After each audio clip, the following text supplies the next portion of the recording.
Hello class, is it audible?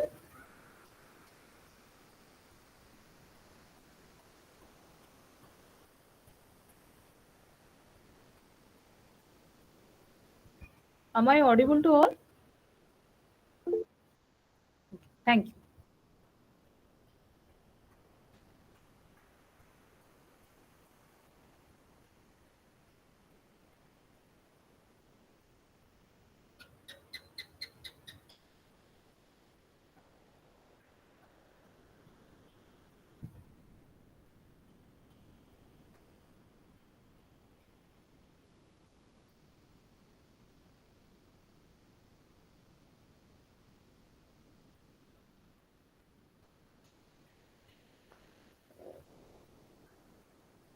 Okay, so today we'll start the block 2 from unit 5.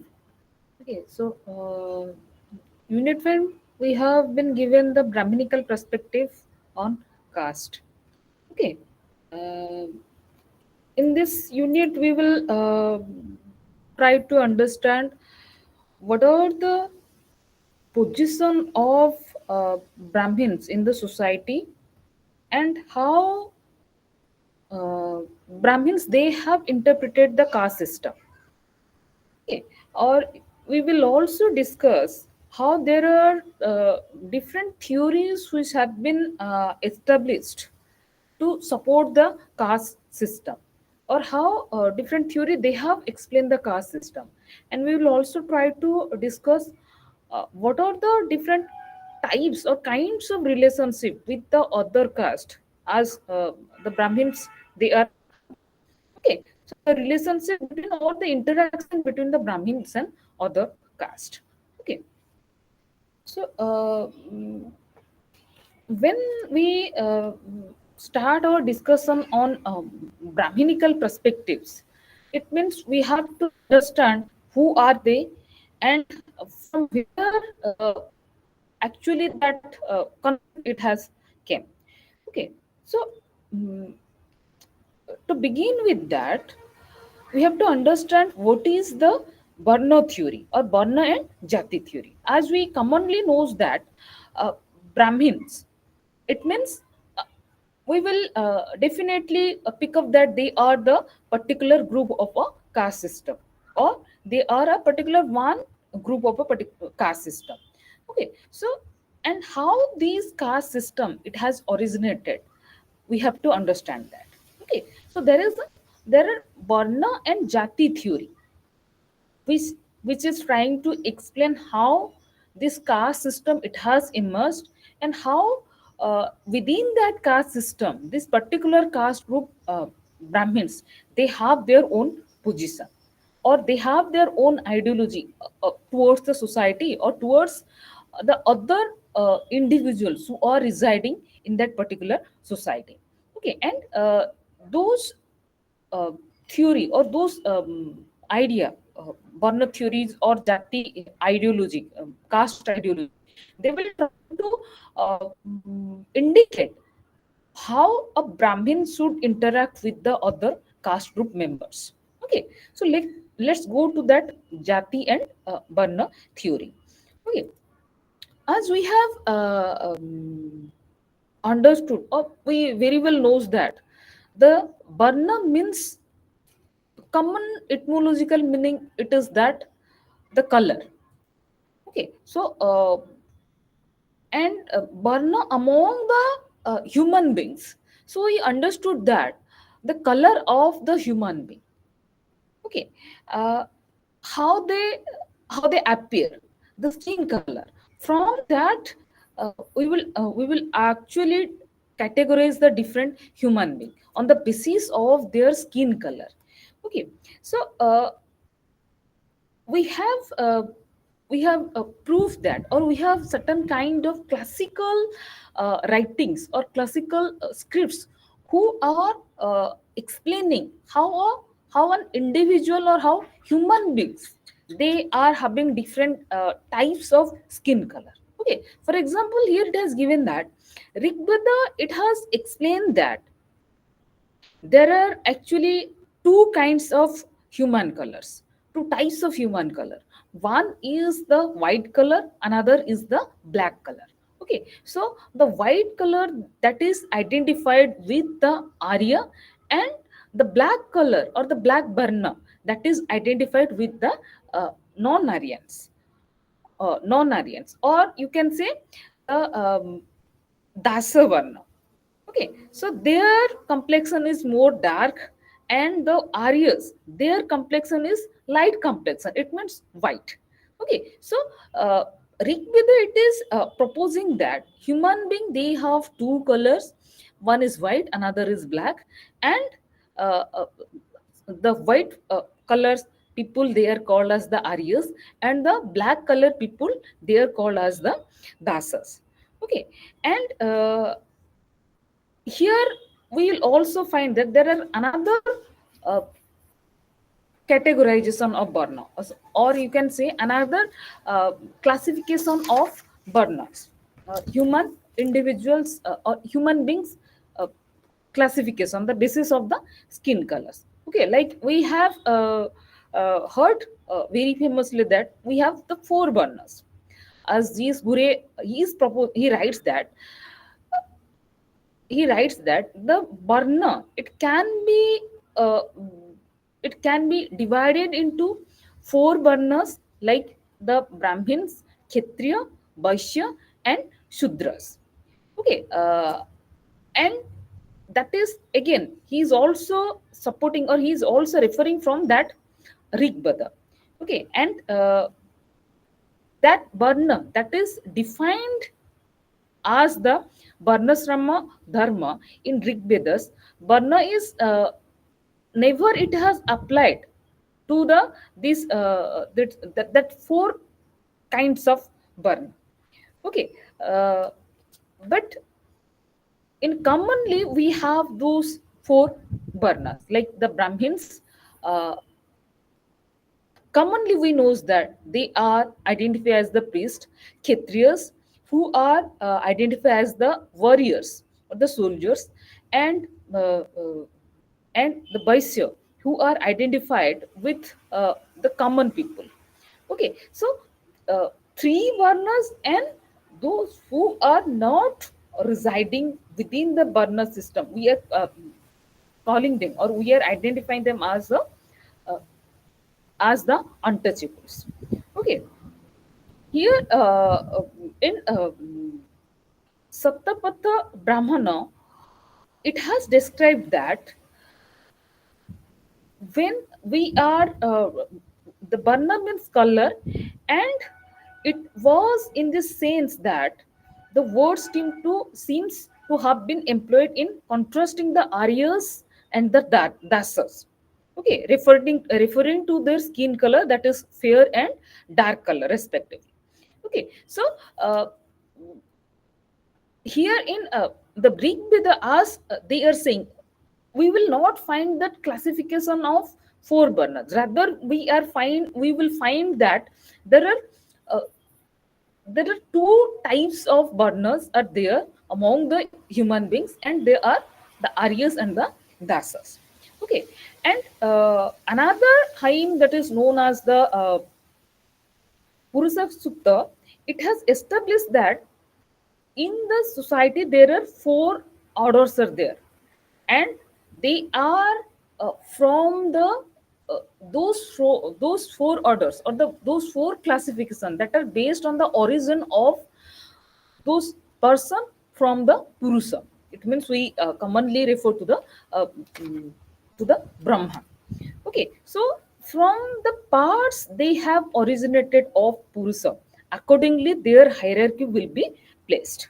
Okay, so as we describe that these four Varnas, Brahmin, Kshatriya, Vaishya, and Sudra, it is said that they have emerged from mouth, arm, and cheeks and feet.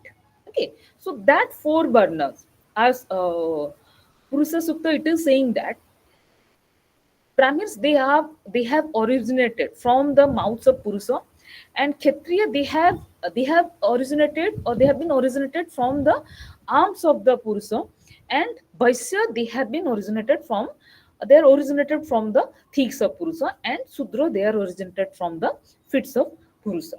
Okay, and in addition to that, we will see that various Vedic literature, they have mentioned that there are certain groups such as the Ayogabha, Chandala, Nisada, they are there who are outside of that Varna structuration. Okay, they are, and like we identified the occupation of those four Varnas. Okay, uh, here these untouchables or this Chandra, those who are outside of that four Varnas, they will do unclean work. Their work is identified as the unclean work. What those four burners are not doing, that work will be done by the this um, these other categories, or the categories who are not falling under that particular classification of burner theory. Okay, and these unclean works are generally, we have heard that scavenging or disposing certain kind of you will say dead bodies. Okay, or there are many unclean works which are not assigned to the those burners or those jatis, so they, those work will be done by these other categories, those who are not from that four burners theories. Okay, and in Puranas, or in the classical literatures or the scripts, we have we have heard or we have seen that, seen that these four burners, they are assigned certain kind of, they are assigned colors. Okay, like in Mahabharata, each burner, they are assigned with a particular color. Okay, like the Brahmins, as we said that in other hymns or other Puranas, we have said that they are assigned with the white color. Okay, and Kshatriya, they are assigned with the red color, and Vaishya, they are assigned with the yellow color, and Sudra, again they are assigned with the black color. Okay, so and here in Mahabharata, we will say that each color, they have to maintain their purity by protecting their color. There should not be there should be there should be few interaction among these four burners to protect their color, or to remain, or there are many ways or procedure to remain uh, pure, or to maintain that purity of that particular burner's color. Okay, and there are some examples that interaction, like the marriage, or performing certain kind of duties, certain kind of social ceremonies or social rituals or duties. Okay, through that kind of occasion, or through that kind of performance of ritual, one could be contaminated with the other colors individuals. Okay, so one should refrain from that kind of interaction. Okay, so and in Mahabharata, you have also heard the character like Satyakam Javala. Okay, and we have also heard the character like Biswamitra. Okay, so they have, there are, there are characters, or there are Mahabharata, it has also cited that there are interactions were there. Okay, like the Zabala, he could not spell out the or from which person he has been originated, or the father's name, it cannot be mentioned by them, mentioned by him. Okay, so it proves that there are some kind of you can interaction, or there are groups are there who don't have that kind of uh, the origin. Okay, so and you have also heard the character like Vishwamitra. Okay, so they, these kind of characters, it proves that uh, we could have certain kind of interaction with the we have certain kind of interaction among the class group, or uh, these caste groups interaction are sometimes it is forbidden. Okay, and some of the cases are there where the physical contacts of two castes, they are literally they are restricted. Okay, like Gure, he has mentioned that Brahmins of Uttar Pradesh, they are they are, there are certain kind of interaction among the certain caste group. Okay, like those Brahmins in Uttar Pradesh, uh, they have a close physical affinity with the uh, Chauras and Sudras Varnas. Okay, and in the Punjab, we will say that there is a close interaction with the among the Kshatriyas and the Vaisyas. Okay, so there are exemptions and there are certain kind of we will say uh, a new theory or new belief systems are there. Okay, so where because of those new belief systems or new theories, there is there is a interaction medium or interaction process that is being initiated in those areas. Okay, so here we can conclude that these Varna theories and these caste ideologies, it may vary from the region to region. Okay, and it may vary from the uh, mm, vary to the different Puranas or different classical literatures. Okay, so that we have to understood. So the some part like the origin of caste, okay, or some of the theory that will be commonly accepted and some of the theory or some of the description on the caste system that will not be accepted uh, by the masses. There will be acceptance within a few sections of the society or among the few groups of the society. Okay, and when we try to discuss the uh, classification or the stratification in the burner system, we will also try to classify that as their occupations are divided, uh, as the skin color are divided.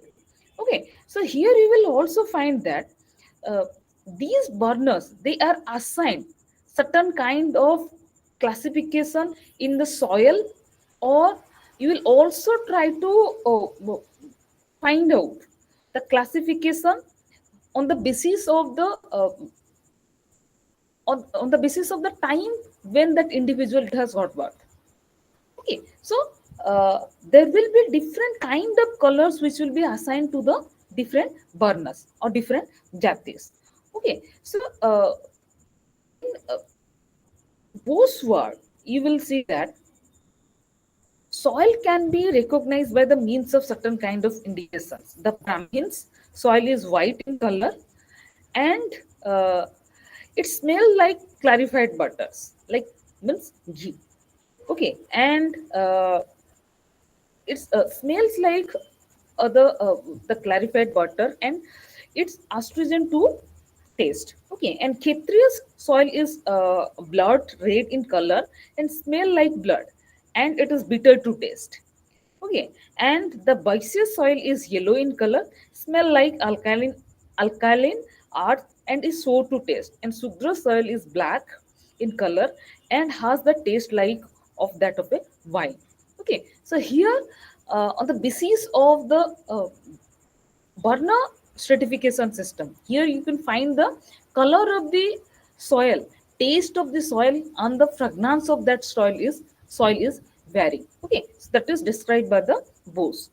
Okay, and another point is there when an individual that is taking birth, you will see there are mm, different planets or that is called as the uh, they are they are originated from different kind of planets. Okay, or it means there are different kind of zodiac signs are there on the basis of the time of the birth of that individual. Okay, and that zodiac sign, it it decides, uh, it decides the kind of, we will say, the uh, attitudes or the a person's personality. Okay, how that person will behave, that is decided by that particular zodiac sign. Okay, so here it is saying that uh, a person, a burner of a person refers to the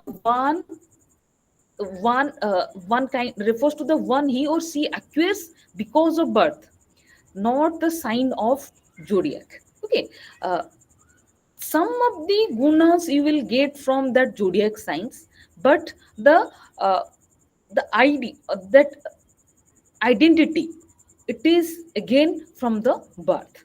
Okay, to which varna you have born, it is brahmin or the vaisya or the sudras.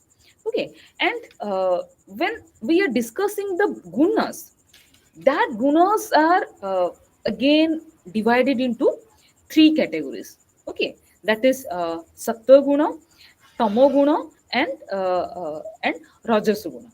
Okay, that is sattva, rajo, and tamo guna.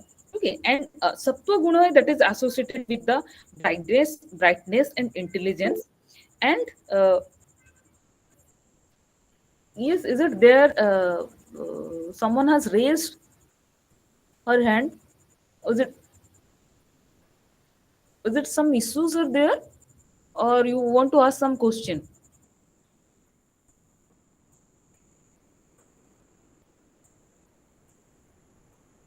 Meera Sahu, you have raised your hand. Any queries there?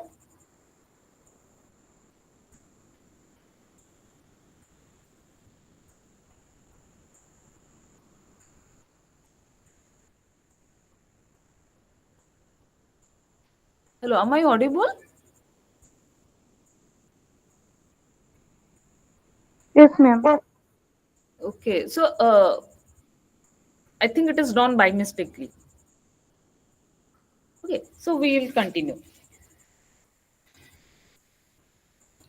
Okay, so basically, when we are discussing the guna, like the three gunas, that is the sattva guna associated with the brightness and intelligence, and rajo guna that is associated with energy, rigorous activity, and tamo guna that is associated with the darkness and inactivity.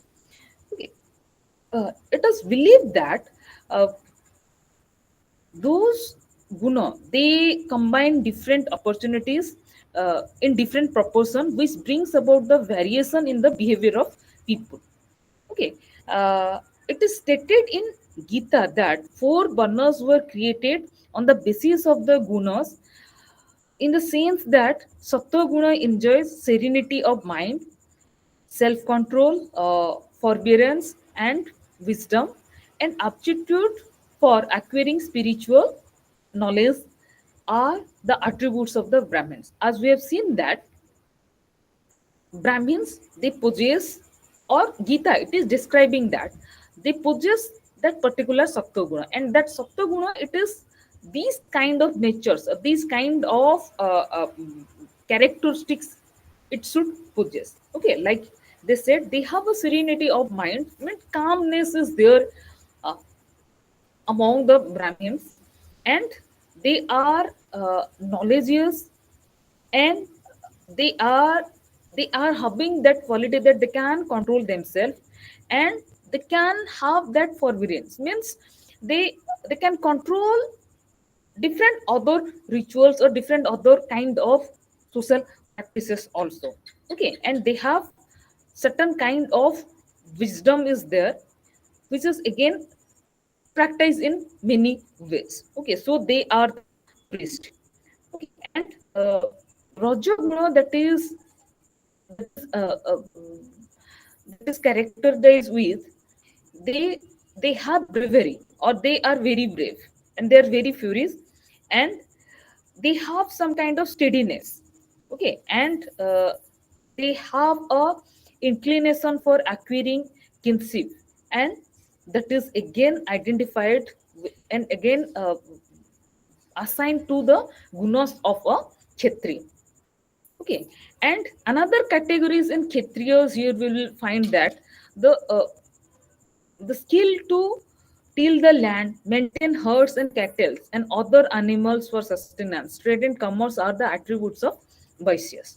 Okay, so here Kshatriya have the particular kind of attributes or particular kind of characteristics, and Vaishya they have these kind of characteristics. They can uh, basically here you will say uh, they can do certain kind of certain kind of skill uh,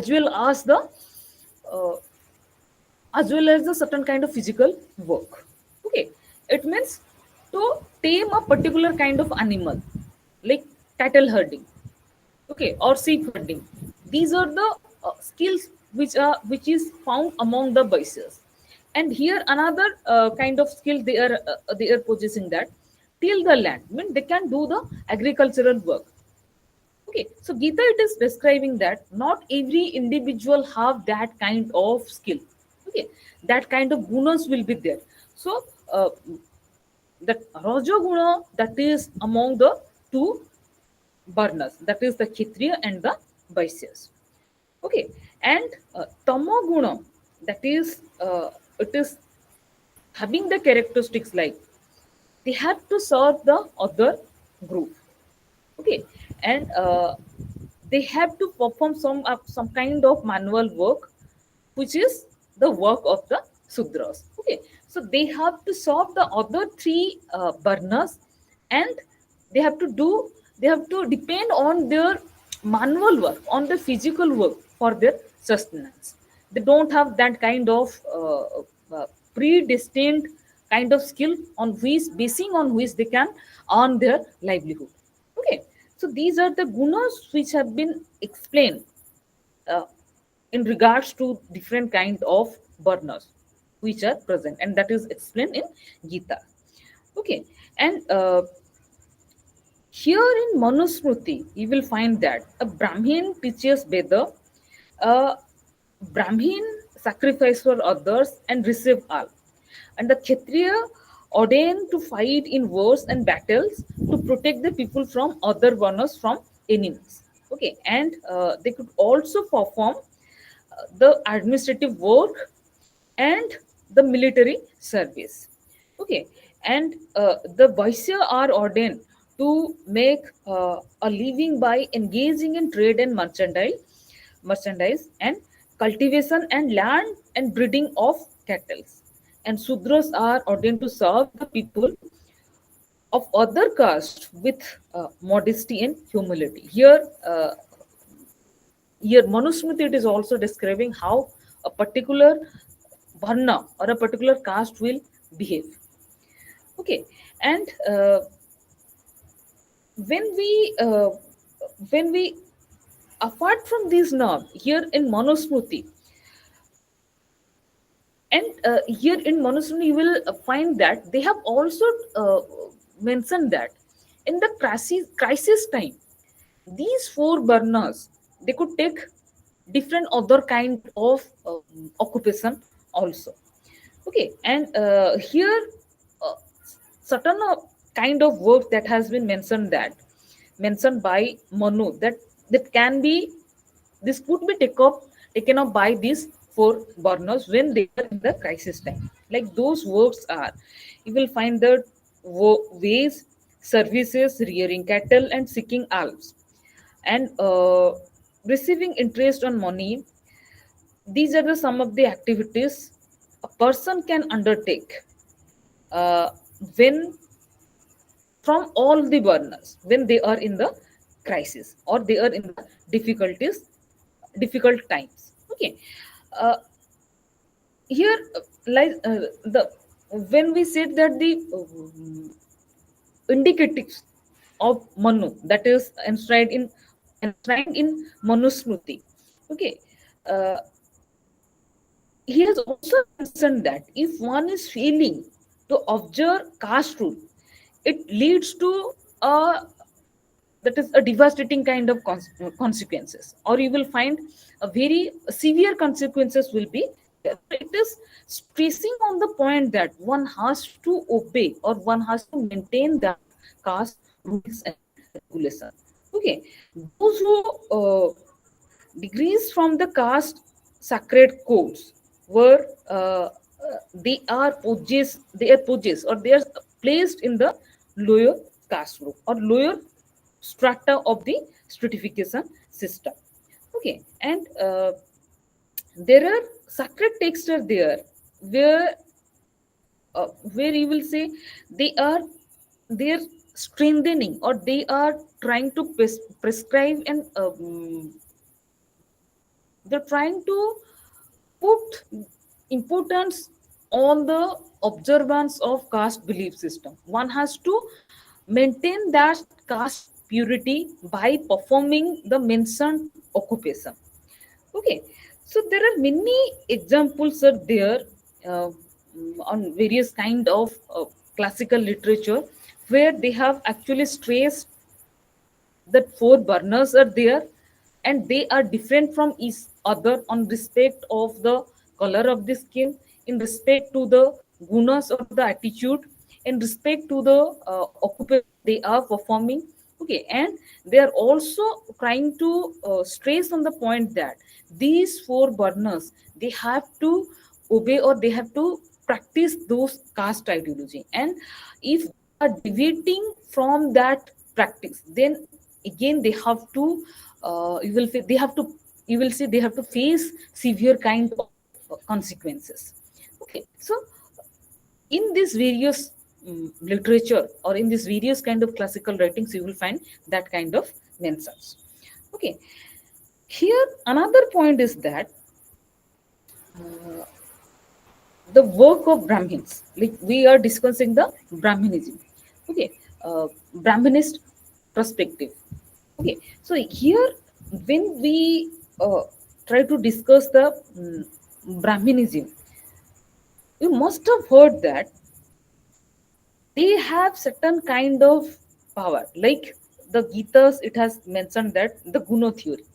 Okay, so they have the sattvic guna or that guna it's trying to indicate that they have to perform few kind of work, like reciting the name of God, reciting the mantras. Okay, or performing certain kind of duties to the kings. Okay, so a Brahmin has the ritual power to ensure the safety of the king through his prayers. Okay, so they are considered as the mediator between the god and common man. Okay, and that prayers it could be done through the offering and rituals that appease the deity, and that work is only can only be possible through the Brahmins. Okay, so here you will find that the importance of that particular caste Brahmins, that is again supported or that is again you will find uh, stressed through various kind of description or various kind of indicatives. Okay, and it is believed that the deities do not accept the offerings from a king till the Brahmin priest mediate the ritual that accompany them. Okay, so a king's prayer would not be accepted if Brahmin one Brahman is not mediating that prayer with the deities. Okay, so here you will find that a Brahmin it will try to ensure the safety and security of the kings and his subject. And another point, a contrasting point is that it can also cause the total uh, total society. It means kings and his subject. Okay, so a Brahmin has its that power, and it is believed that widespread or it is commonly believed that a Brahmin cause is it will surely came it will come true. Okay, so here you will find that that to remain safe you have to depend on Brahmin. To remain safe from any kind of curse you have to obey or you have to surrender to the Brahmin. So the supremacy of that particular varna and gender, that is strengthened through this different kind of belief system. Okay, and the position of Brahmin, it is stood out uh, against the other group that is called the untouchables. Okay, uh, now you can see that there is a distinct distinct between these four varnas. Okay, like Kshatriya, Vaishya, they can have access to the uh, that Vedas. Okay, like we have assigned certain kind of gunas and occupation to the burners, different burners or different caste. We have also given them certain kind of power, like accessing to the Vedas, Puranas, and different classical literatures that would only be accessed by the particular caste, that is Brahmins. And again, you will find that Kshatriyas and Vaishya, they could also read the Vedas or hear the readings from them, from the Brahmins. Okay, and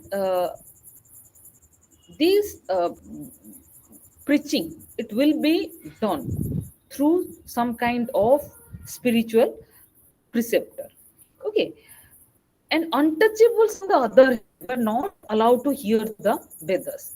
Okay, and the Vedas, they are accessible by the Brahmins, and Kshatriyas, Vaishya, like Brahmins, they could read Veda and hear the Veda from spiritual perceptor, but Shudras, they are not allowed to read or to hear from any kind of or any types of spiritual perceptor or any other individual. Okay, so they are forbidden to access knowledge which have been written in different kind of classical literatures or different kinds of we will say that is mentioned in the Vedas. Uh, and another thing is that, like we said, that accessibility to the resources. One is the to reading to knowledge, that is to Vedas and the Puranas. They are forbidden or they are restricted. Another differentiation or different kind of power that is given to or assigned to these untouchables or restricted to these untouchables are, that is uh, they're restricted to have a physical contact with the other three varnas. Okay, they are forced to maintain a physical and social distance from the rest of the people. They are not allowed to enter in the premises of the vice birth.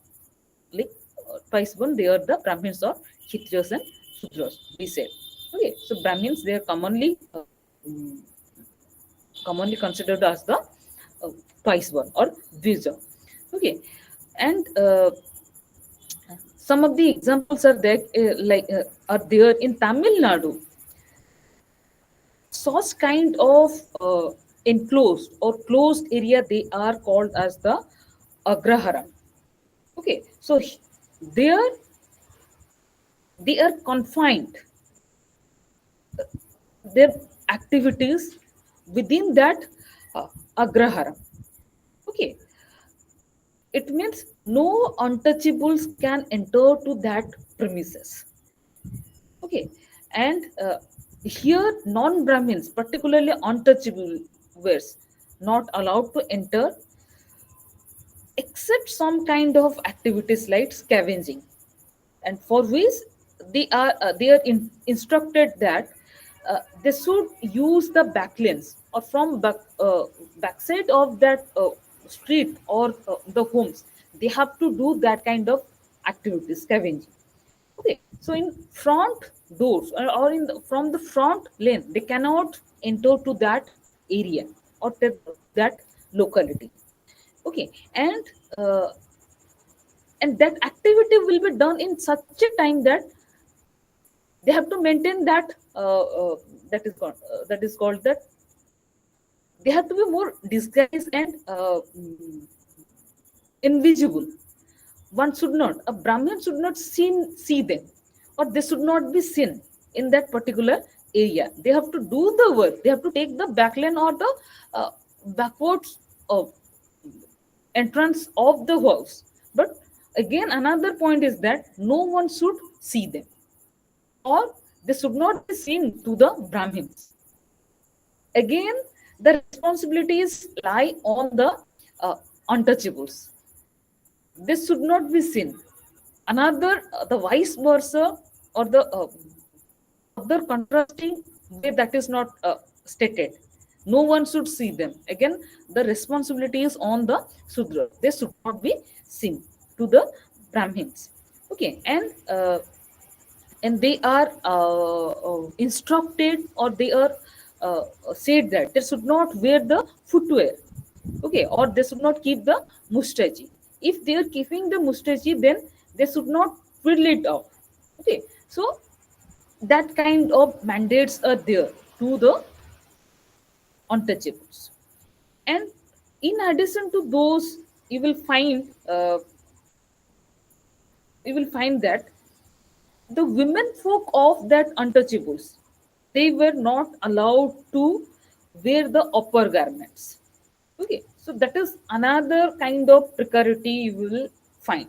Okay, so in that agragrahama no, agragrahamas in Tamil Nadu, that kind of restriction is put among the untouchables. And if certain kind of decision is taken in the village where those untouchables are there, this will not be asked.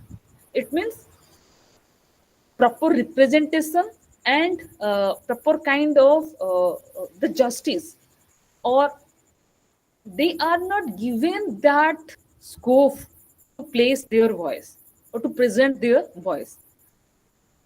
Other caste group or other that is the uh, burners, they will take decision on behalf of them.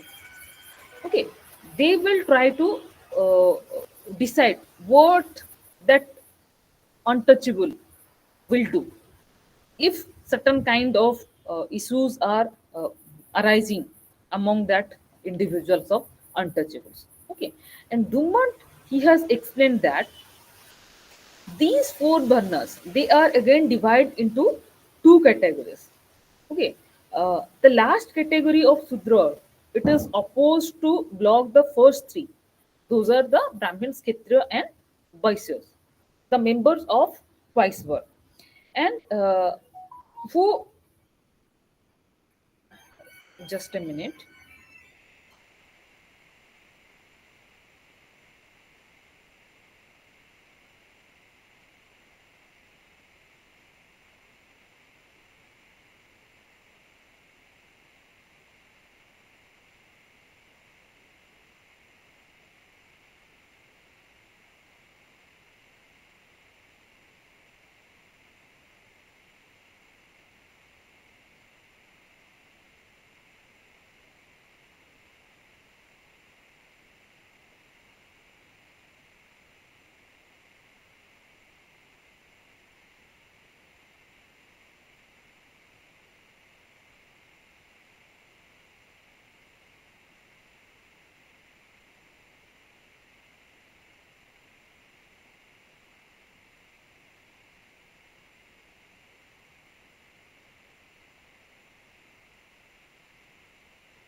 So here, Dumont he has tried to classify four burners in two categories. Okay, one is that is the last category of Sudra.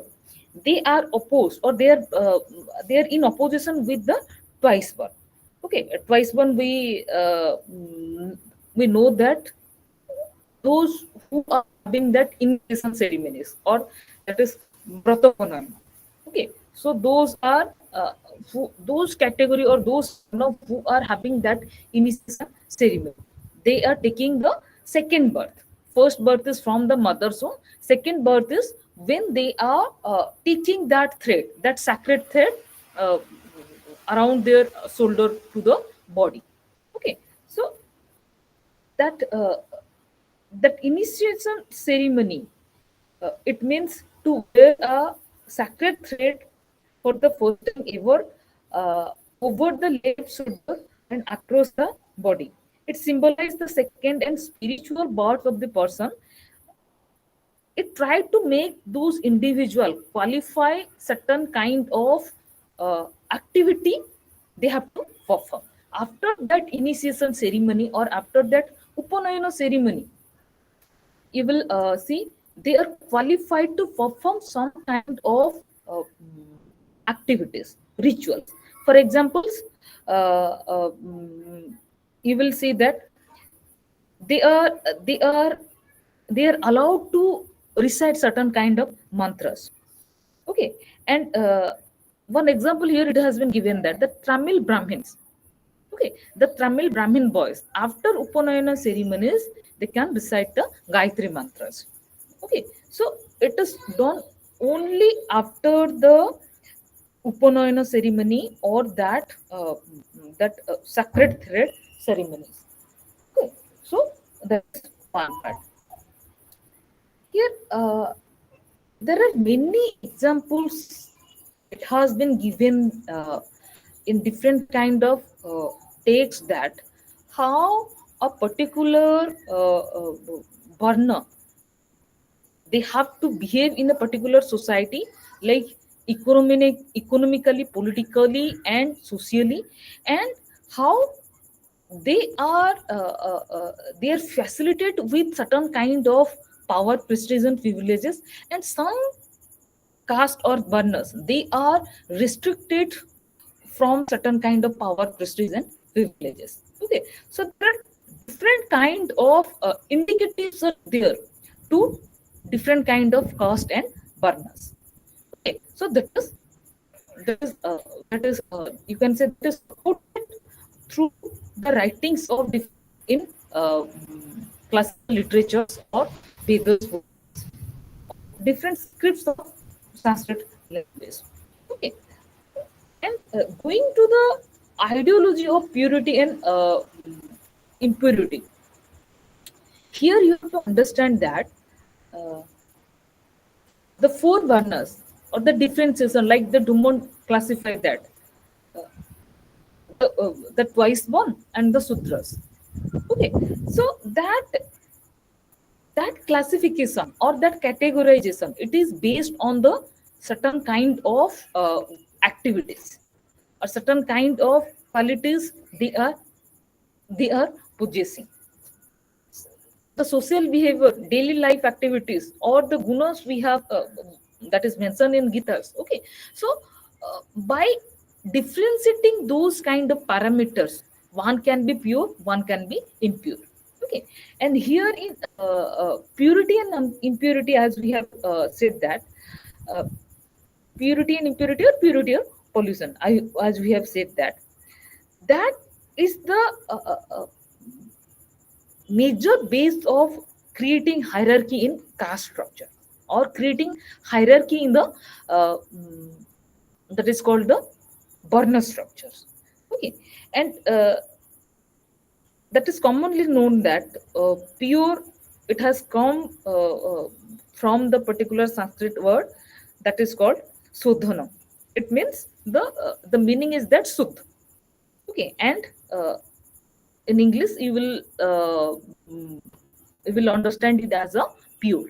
Okay, sodhana, the root, and the meaning is sudh, and the English meaning is that is pure. Okay, and here the cognate of Suddh is Socha, meaning cleanliness.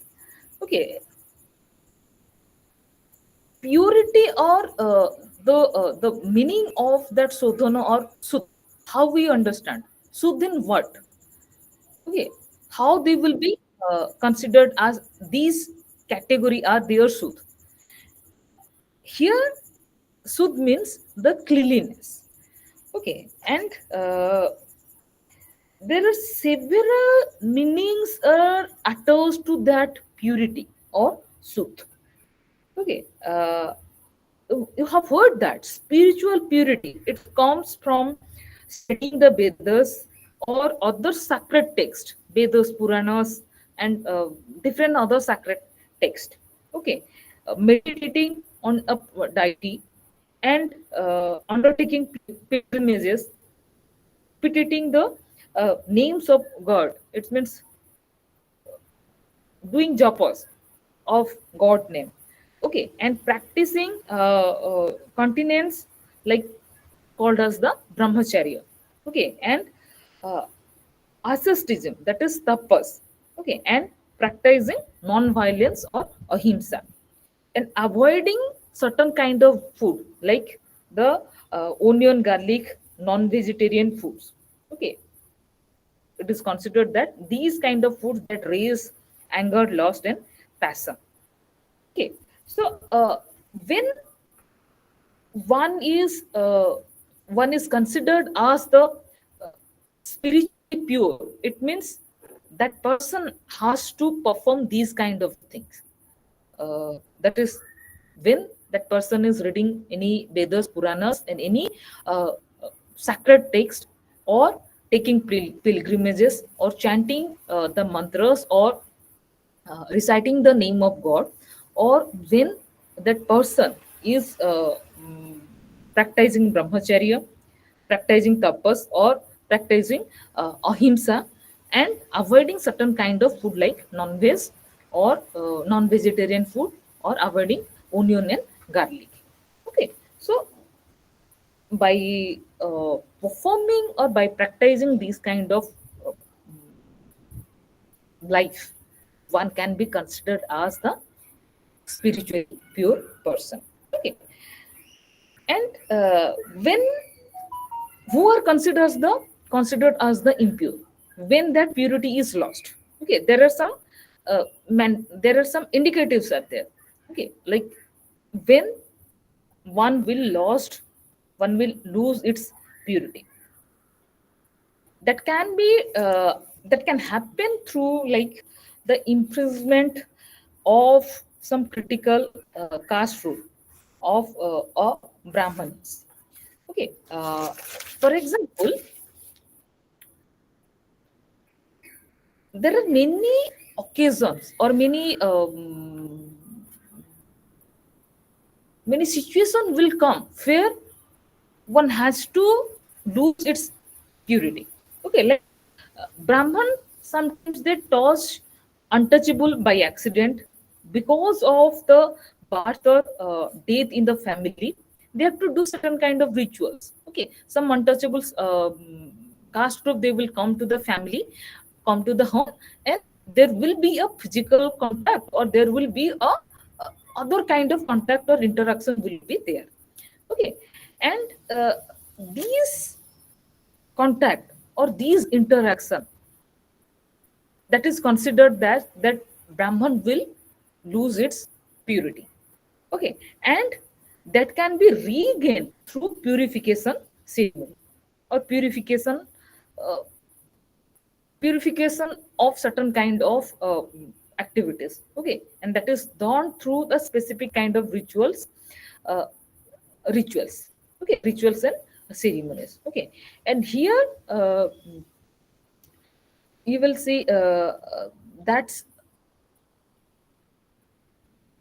that purification, that is considered as the that is only done through taking bath in a running water, or taking bath in Ganga. It means you have to take bath. Water is considered as the purifying medium through which one can regain its purity. Okay, the way we have divided, or we have tried to decode the meaning of suddh or cleanliness.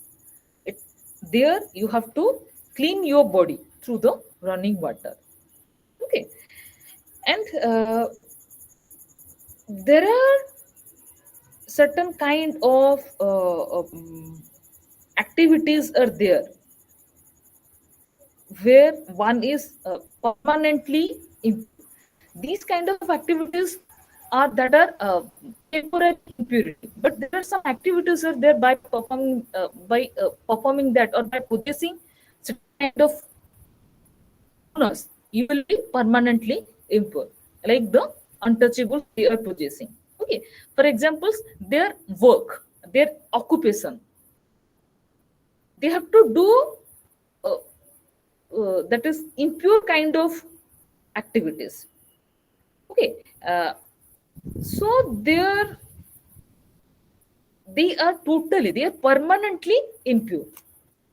Again and again they have to purify themselves by taking birth, but they are working as so that they are uh, they are they are impure.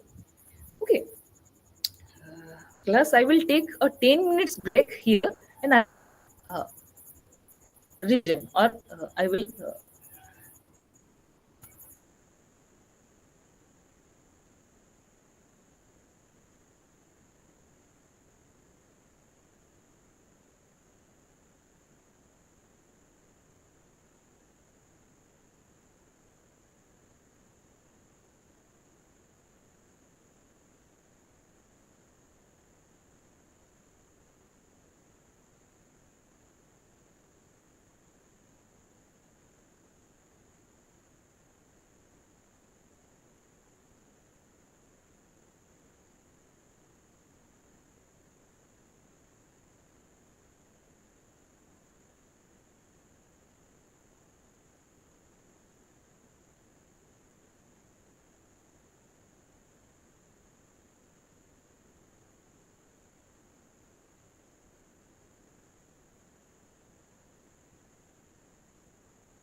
Okay, let's restart it.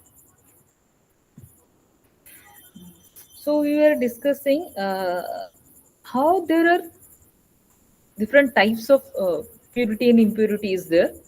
So purity, it can be incurred, or it can be attained through practicing different kind of activities.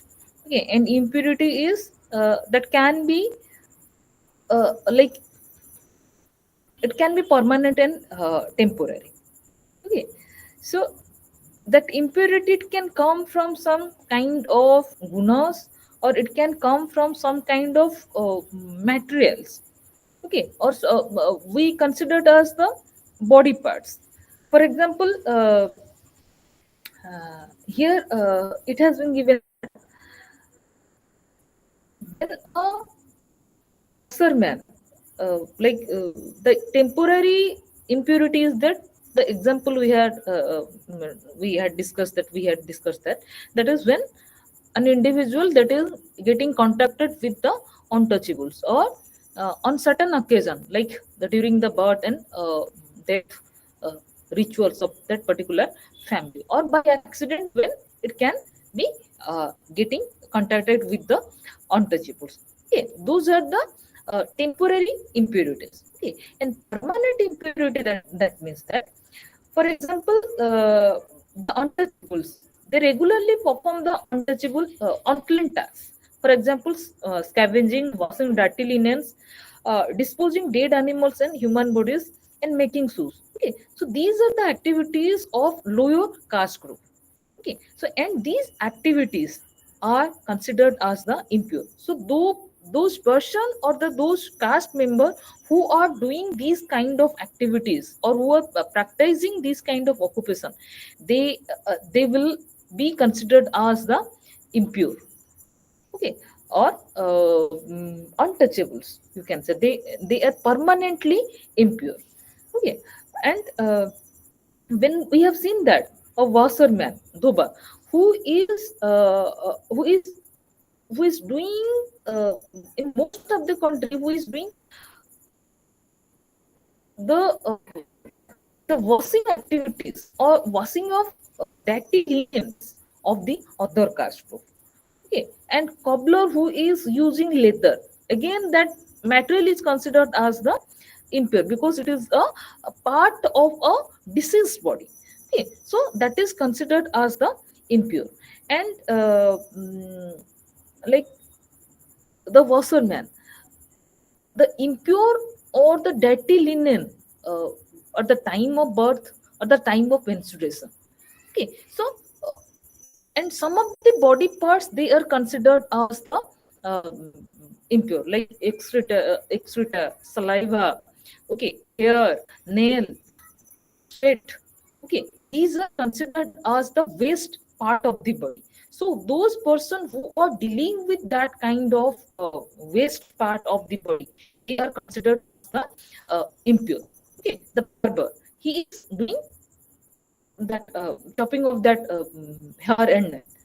Okay, and the untouchables, they are doing those kind of scavenging activity, or disposing of uh, deceased body. Okay, so they are considered as the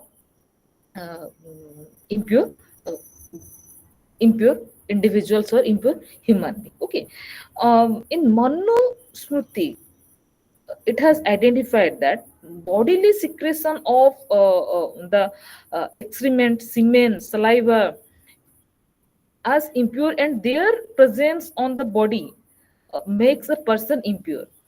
And in some of the event, like death, menstruation, they are considered to be the harbor of danger, which leads to the temporary seclusion of the affected person, or to prohibition against the contact. Yes, we have seen that those who uh, those who are going through that particular kind of events. Okay, they are considered, they're prohibited for human contact. Like you have seen that if in any family, birth it has happened, or it has taken place, or death it has happened. Okay, so those family members are considered as the temporary pure individuals. Okay, so contact with those family is prohibited, it is restricted. No, no, you cannot interact with those family members because they have been, they have a contact with the deceased person, or they have touched the newly born, newly mother, or the kid, or the infant who has taken birth. Okay, so that kind of contact has been there. So you should not touch those members of that particular family. Okay, so they are considered as the temporary impure individual. And there is some kind of procedure where an individual can keep intact the purity, like how they retain their purity. Okay, so we have given the example like when they are taking birth in a running water, they can get rid of temporary impurity. Okay, these are the some kind of remedies, through which they can get that, they can get rid of that kind of tag of impurity. Okay, and in connection to the interaction among the different caste group, or among the different the burners, you will see that not in every part, like we have given the examples of um, Tamil Nadu, or the practices are there. Okay, and we have seen the examples of that in Kerala, Brahmin boys. But in other parts of the India, you see that uh, uh, activities which are permitted among caste group, okay, or among the different uh, burners. Okay, and like they can take the food from certain caste group. Again, if it is pure poured to their vessels. Okay, so Brahmin can take the water from the other caste group, certain identified caste group, if it is the water is poured to their own vessel.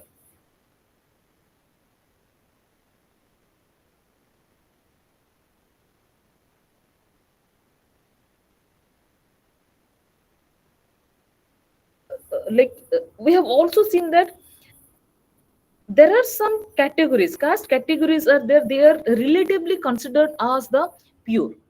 Okay, for example, in West Bengal, uh, you have seen that some categories like bodhi or carpenter. Okay, and these are the examples from North India. And you have the examples like, or we have the categories like the nai or the barber. Okay, and you have the category like barbhuja, who are, who take the grains, or who pick the grains.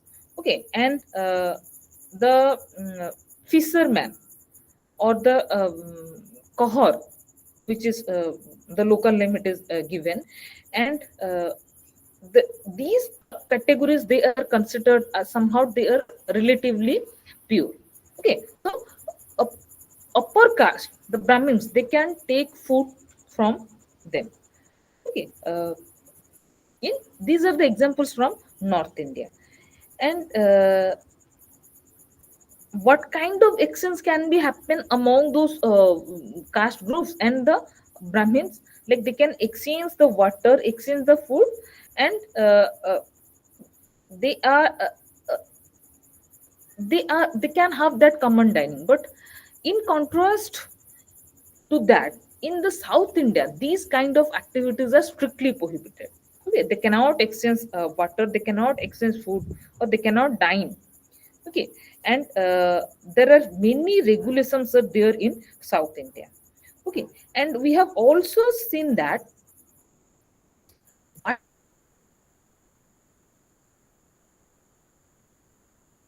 matter we considered that it is a purifying agent, or it purifies the impure things or impure individuals. But in regard to that, when the food is cooked in water, that is considered as the kacha food, and when that food is cooked in a clear butter or ghee, that is considered as the pokka food. Okay, and there is a acceptance to the pokka food by the particular groups, and there is a acceptance of kacha food, or it is indicated, it is prescribed there. Some group will take the kacha food and some group will the pokka food. Okay, these kind of indicatives, or these kind of the restrictions are there. And going to the next phase, how these caste or these burners, they have been instructed how they can interact within themselves. There are many considerations are there, or many studies have has been conducted, or they have been conducted to bring out how these caste group they are interacting, or how they are, what are the points where they can interact, or possibilities of interaction, and if they are interacting, what are the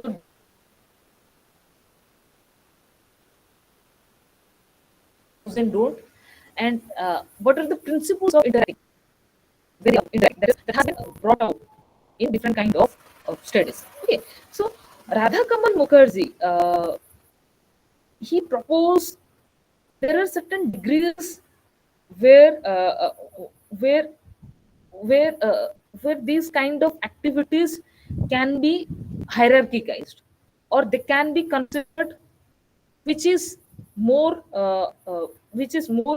avoided, which should be most avoided, which should be less avoided. On the it is on the basis of degree of that is called interaction. Okay, like one should avoid uh, sitting in a common floor. Okay, so two caste groups, Brahmins and other caste group, they should not sit in a same floor. Okay, so one has to sit in a another base, upper caste group. This should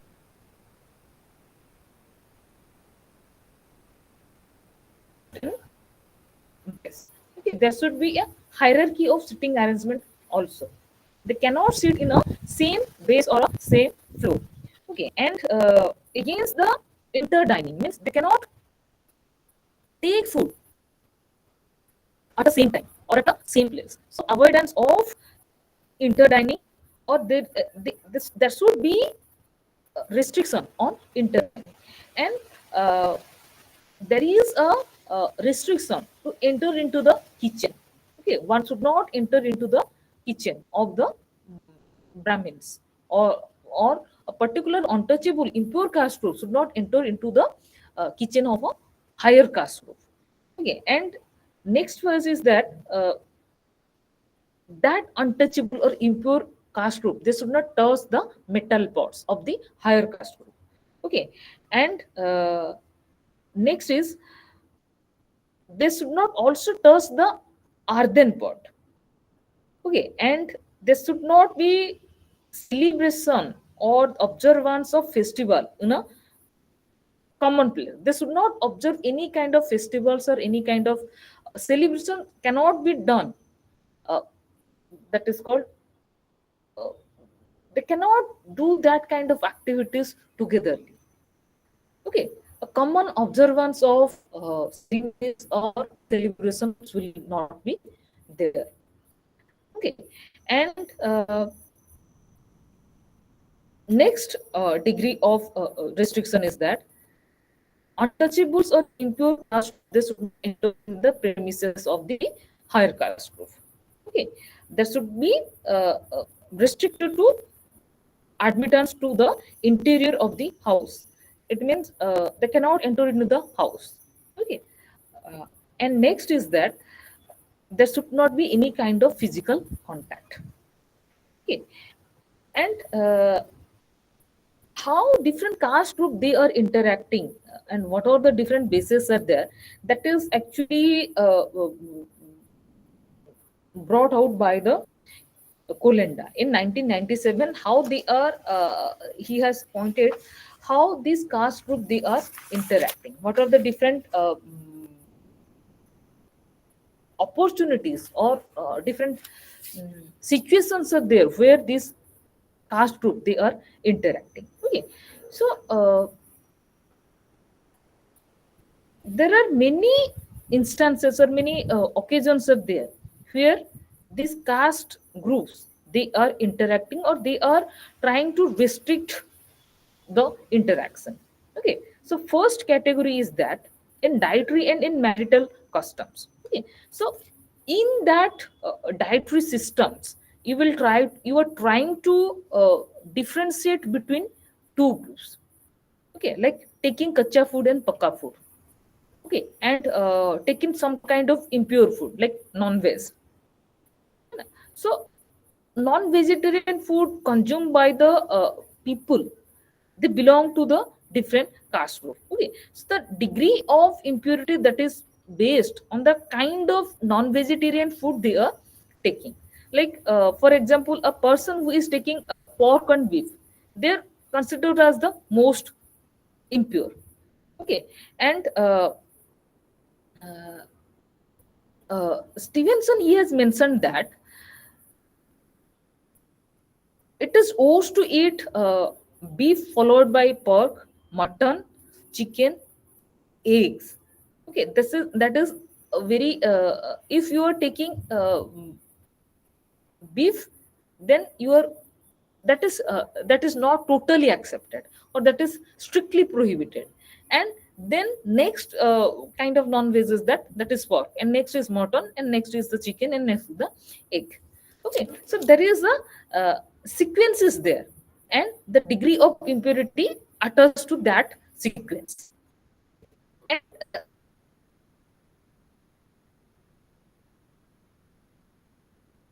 you have also seen that there are many uh, caste groups are there who are vegetarian foods. Okay, uh, like the lower caste group mainly they take these kind of non-vegetarian food, and as the kind of non-vegetarian food they are taking or they are picking, that preference is deciding their strata in the particular caste hierarchy.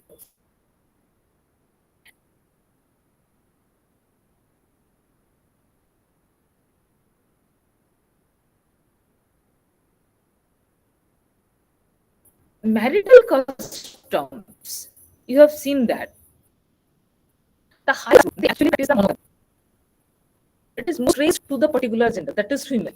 Female has to practice monogamy. Men can be more polygamous. Okay, or they can take the many wives, more than one wives. But women has to restrict themselves with one husband. Okay, so that is there. And in the lower caste group, there is a practice of polygamy. Many men may take more wives or more that is called the more women. Okay, and there can be the like if in a higher caste women are restricted for polygamy, that means there will not be widow remarriage. Okay, in the case of men, widow remarriage can happen, but in the case of upper caste women, remarriage is strictly prohibited. Okay, but in the case of lower caste group, men and women they can have the more numbers of spouse. Okay, so that there is a they have that principle, they can remarry both men and women. Okay. uh, that is in the case of the marital customs. Okay.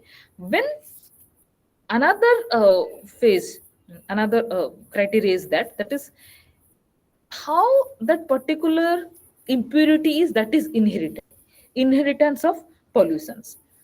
Okay. Here it is given that, again Stevenson, he has explained that lower caste group, they permanently carry that impure quality, or they are the carrier of impurity permanently. Okay. So they suffer from permanent impurity. Okay. And Stevenson explained that any waste product from the body is treated as impure. Okay.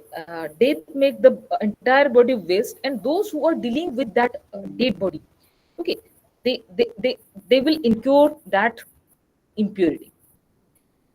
And barber, that is dealing with that waste part of the body, that is nail and hair. Okay. So that will also take with that impurity. And the washerman, okay, he is also dealing with that excreta or semen or any like any waste discharge from the human body. Okay. So that washerman is washing that kind of cloth. Okay. So that is also incurring impurity. So according to Stevenson, when a person that is dealing with the waste product or waste part of the body, that person will be considered as the impure person. Okay. And we have seen that there are many cases are there where you will see that kind of that is called as the service exchange is there. Okay. Like the Jajmani system, when these kind of situation will arise, this lower caste will be uh, deal with that kind of activity and return to that kind of service. The upper caste group, where they have done that, where they have provided that kind of service, in return they will serve in their they will try to mediate with the god for them. Okay. Doing prayers or doing worship, pujas for those lower caste group. Okay. And that is possible. And they can receive in return the uh, food, raw materials, raw foods. Okay. And it is considered that when that raw food is cooked, it will get pure. The fire has that power to purify all those impurities. Okay. So that is possible. Okay. So that is the medium through which they are interacting with themselves. Okay. And there are also individual and particle theory is there. Okay. In Vedas, uh, Vedas, Brahmanas, and Upanishads, classical books, and also some kind of moral and medical science, you will see they have tried to, the researcher, they have tried to find out some kind of moral codes and particles. Okay. One such kind of study they have been that has been done, that is by the Marriott in Bengal. Okay. He has done a research work on the caste group of certain caste groups of the West Bengal. Okay. Here it is trying to categorize. Okay. What are the different kind of coded substance and particles are there, which is trying to decide the purity and impurity. Okay. And these particles are their saliva, sweat, and beaten pieces of hair. Okay, like when two individuals they are interacting, uh, or two burner they are interacting, they receive these specific coded substance from the creator, it from one to another. Okay, it is believed that one burner it has received some kind of coded substance in the form of particles from Brahma or from Purusa. Okay, when these burner they are interacting among themselves, it is believed that that will be contaminated, or that will that is again uh, going to be contacted with the other burners particles. Okay, so there should not be contamination of the superior and inferior particles. Okay, uh, here what kind of action it is actually trying to uh, exchange that particles, that actions are eating, and through different kind of rights marriage, through different kinds of eating, or right exchange and actions. Okay, so through these actions those particles will be getting exchanged. So uh, these are forbidden, or these are restricted. These kind of actions are they are restricted. Okay, uh, and another theory is that is present by Kolendar, that is the Guno theory. Okay, here that is again the study that was carried out by the students of Mackie Marriott and Indian Marvin Davis, who has conducted uh, that study, and Guno theory was it was established. Okay, that study is also done in the West Bengal. Okay, so West they believe that that Hindus of West Bengal they believe that in sacred books like Gita, Bhagavad Gita, Srimad Bhagavad Mahapurana, and Purusha Sukta, and Manava Darshanam Shastra. According to this theory, the a feminine principle called Prakriti, it joins with the male matter called Purusa. Okay, here their description is that when they are co-joining the Purusa and Prakriti, there is a generation of certain kind of gunas. Okay, that is Rajasa, uh, sat, Sattvic, uh, Sattva, Raja, and Tamasa. Okay, and the three gunas they are sattoguna, rajoguna, and tamoguna. Okay, the sattoguna that is a white substance, generous goodness and joy, and inspire all the noble virtues and action. And rajoguna is that is red, and produce egoism, that is selfishness and selfishness and violence, jealousy, and ambitions. In tamoguna, that is black, it is engenders stupidity and laziness, fear, and all sort of days of behavior. Okay, so Hindus of West Bengal, they are in belief of that case. When Prakriti and Purusa they are joining, or they are connected, then these kind of gunas will be generated. Okay, and those person who are having these kind of guna, they will perform different kind of activities on the basis of those guna. Okay, and like the food, the color, the occupations, that will be decided on the basis of that uh, sattva guna, rajaguna, or tamasa guna. Okay, and next will be that is the Jasmani system in caste. Okay, so in all our discussion, we have seen that how a particular caste, Brahmins, they are getting that that supremacy because of those those traditional writings or those classical writings. Okay, here another thing it can be said that those writings are uh, transmitted to the other caste group or other burners by themselves. Okay, so accessibility to those writings or those knowledge, resources of knowledge, it was only by them. Okay, so it is obvious that they will try to preach or they will try to describe that knowledge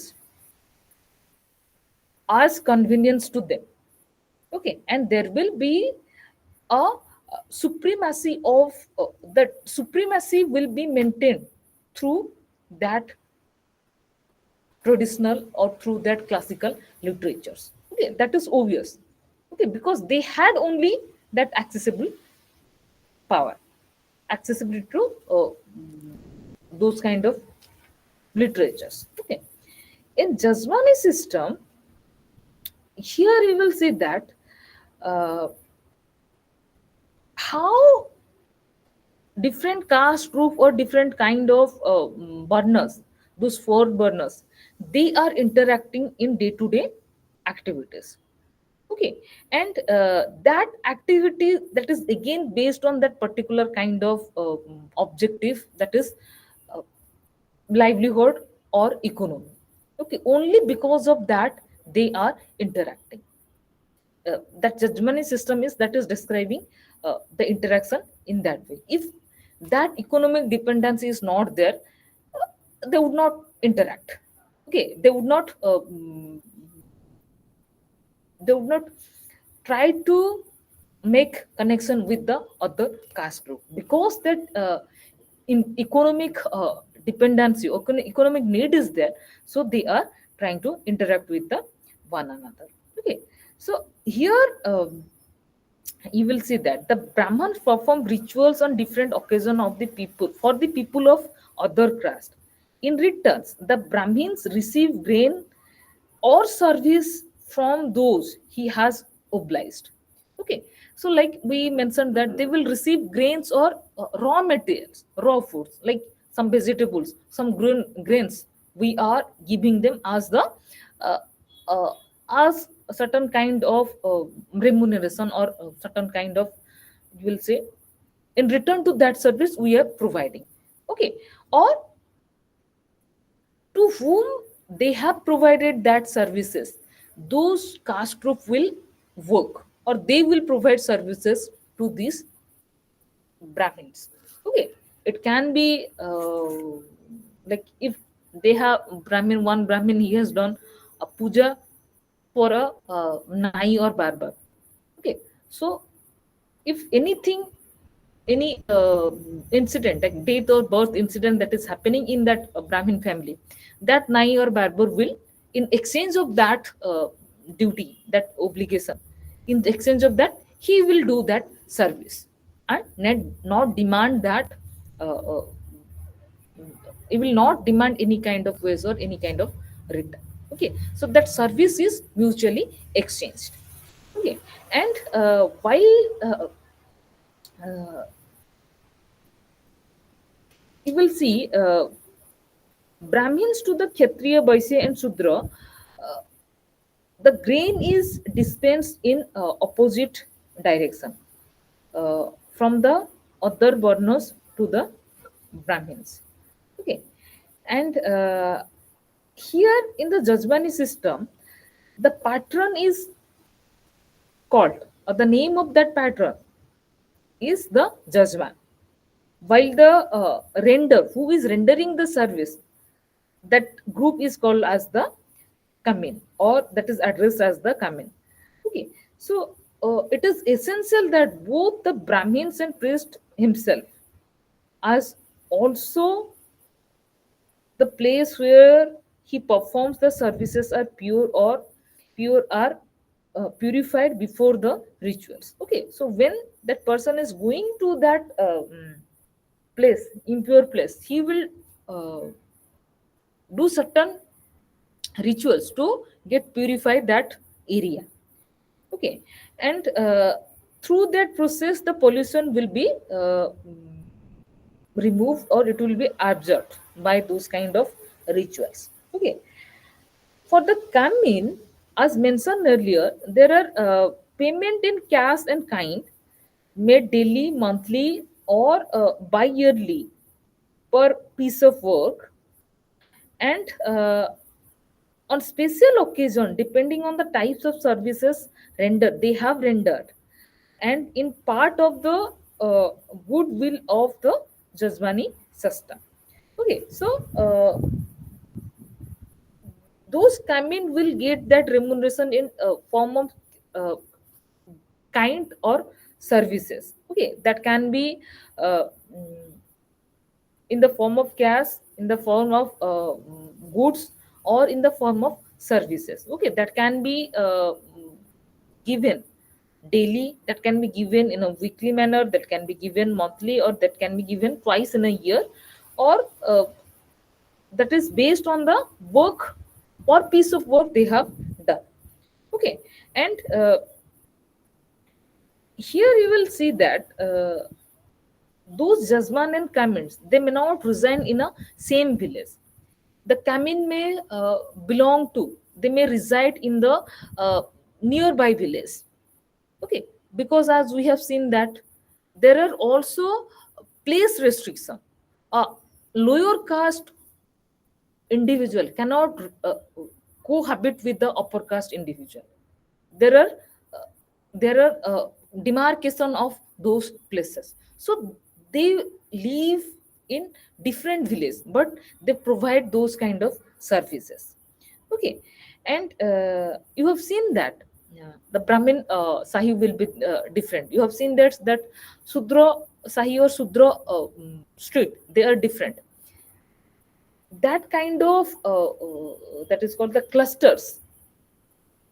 The caste cluster will not cohabit, or they will not be placed in a same adjacent place. They will not, their places or their boundary will not touch, or they cannot be uh, in a same place. Okay, so in a Jajmani system, that economic interdependency and economic security is there. Okay, and Gold has mentioned that there are several reasons for expansion of Jajmani relation beyond the confinement of the village. Okay, the first reason is that, as we mentioned, that a particular village may not contain the representatives of different various caste or all of the caste. Okay, and therefore, it is inevitable to draw the services of specialists from the adjoining village when other caste member have not adopted the occupation. For example, we are strictly prescribed that one should adopt its own prescribed occupation. Okay, so within that particular same village, you may not find uh, a particular caste group which is adopting the other caste group occupation. So they have to depend on the adjoining villages. Okay, and we'll find the second reason for expansion of this Zasmani system is that uh, here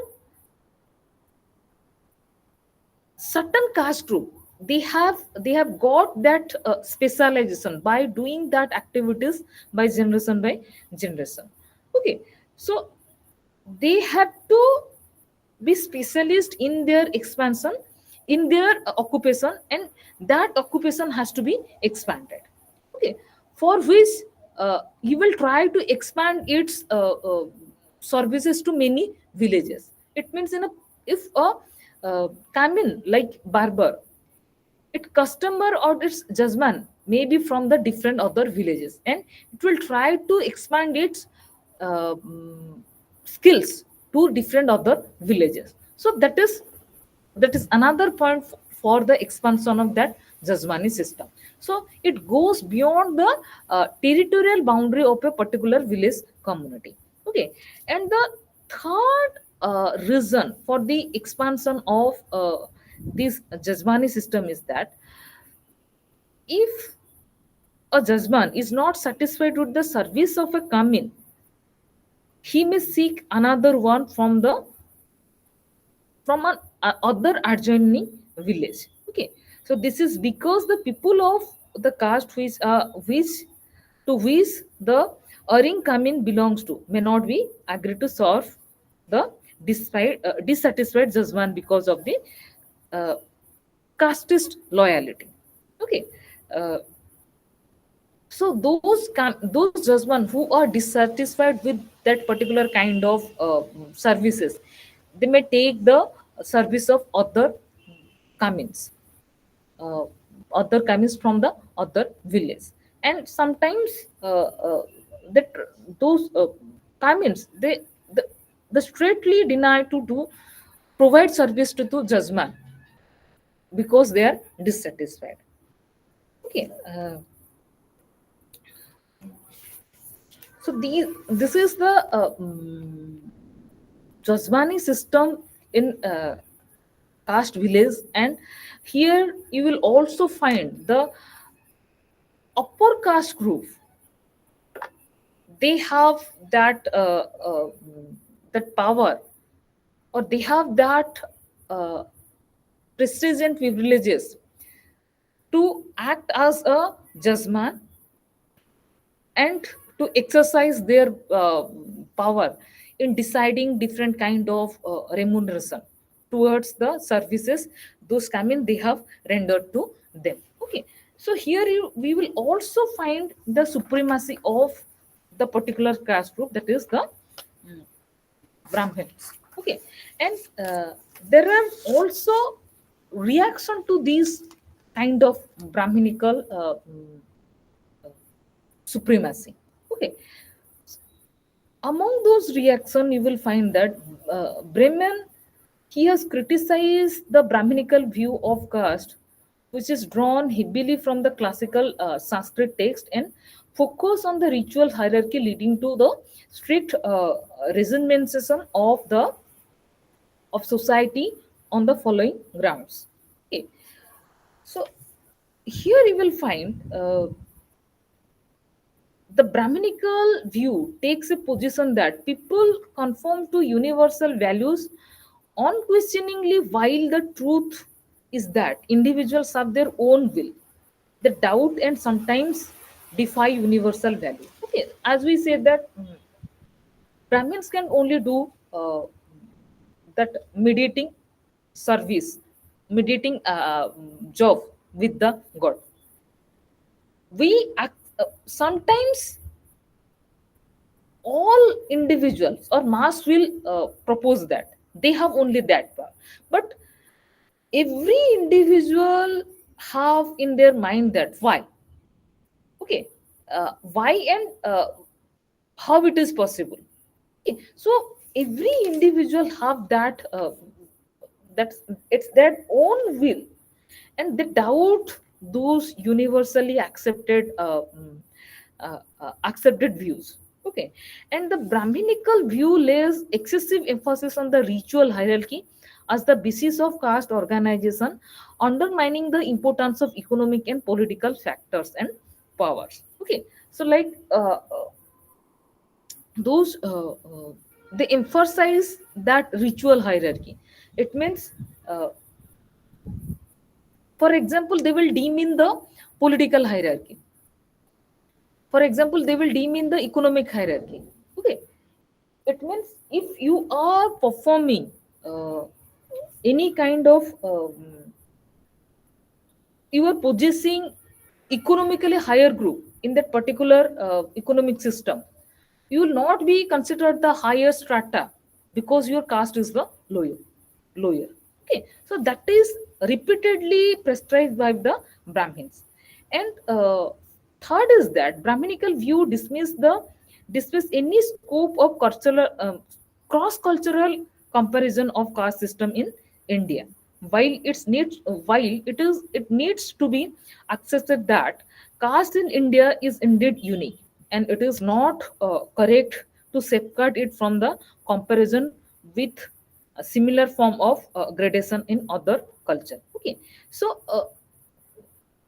they repeatedly strengthen, or they boast that idea that it is unique and it should not be compared with any kind of form of stratification or gradation. That is not actually the true. Okay, and that there should be the cross cultural comparison or cross groups comparison. Okay, and the Brahminical view is based on the sacred Sanskrit texts. These texts are in fact based and limited to scope. Okay, uh, these are sometimes biased and its scope is very limited. Okay, the perspective that emerge from them therefore present caste as a rigid, stiff, stereotyped, and idealized construct. Okay, so uh, uh, these that we said that somehow they have only that accessibility to those Sanskrit textbooks. Okay, so and they have tried to focus how that caste particular caste supremacy will be maintained and it will be intact. Okay, and because that base is only from that Sanskrit classical literatures, so it is more biased, as we have mentioned that they are the creator, they are the preacher of that particular text, so definitely it will be biased. So we are trying to accept the perspective of that particular caste only, one caste only, so definitely it will be biased. And the scope of that text is very limited. It means it has not included, it is not inclusive, but it has not included the other viewpoints or uh, other scopes. Okay, so today we will stop here. Tomorrow we will start from the other units from unit 6 of block 2. Okay. Thank you, ma'am.